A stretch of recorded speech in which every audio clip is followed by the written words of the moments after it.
and he was so elated because it was the first Triple Crown winner, and he's almost 30. For his first Triple Crown winner he ever saw in his lifetime. Joe, the impact of American Pharaoh winning the Triple Crown was something I've never seen before, is that everyone was so elated and happy to finally, after 37 years, to see a Triple Crown winner at the Belmont, and American Pharaoh was amazing. Well, I was talking about it with some of my friends that we were wondering whether we were ever going to see another Triple Crown winner. 37 years is, you know, half of a lifetime. But it's not surprising, I think, that there was also a Triple Crown winner in baseball as well after all these years. So things do happen. But I'm telling you that people were so happy that when they took a shot of the crowd, they were going nuts. I don't know how many people were there, but over 90,000. 90,000. It was amazing, and not only did it help the economy, but there's something about an uplifting feeling when you see something like this happen, because it doesn't happen that often, and when it does, it becomes an amazing event. And a lot of people just you know, were dancing in the streets. Not only that, they didn't make much money on the favorite, but it was still incredible to see the way this horse took charge and just went for it. It led from the beginning to the end and never looked back. So unbelievable. I truly never thought I was going to see one of these again. But you're absolutely right. It's an uplifting experience to see a horse win the Triple Crown.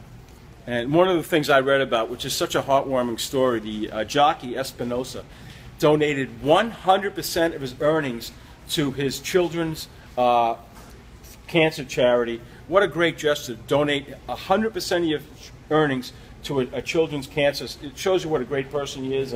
And to me, this is going to be so great for horse racing. It brought in the casual fans. People are excited, and it was just a wonderful story. And it's just a feel-good story. It is. It is a feel-good story because it doesn't happen that often, and here you were hoping for the favorite, and the favorite finally pulled through. So it was like the good guy won. Yeah. So I enjoyed it immensely. I was watching it. I'm sure, you know, hundreds of thousands of people were glued to their TV as well. By the way, I must say that I feel so connected to this show tonight. Not only because of the fact that I had a Siberian Husky, but now I also have a Chia pet, which is really I'm so pleased that it kind of grows on you. You know, Howie? Absolutely. Joe is great. Joe, you know, I remember before the baseball season, a lot of people were saying A-Rod, after a year out of the game with a bad hip, he's done. Mark Teixeira is over the hill.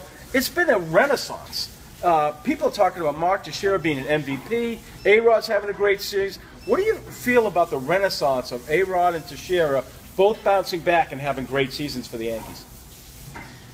Well, first of all, Howie, I'm sorry that this is happening on your clock because I know you're a Boston Red Sox fan.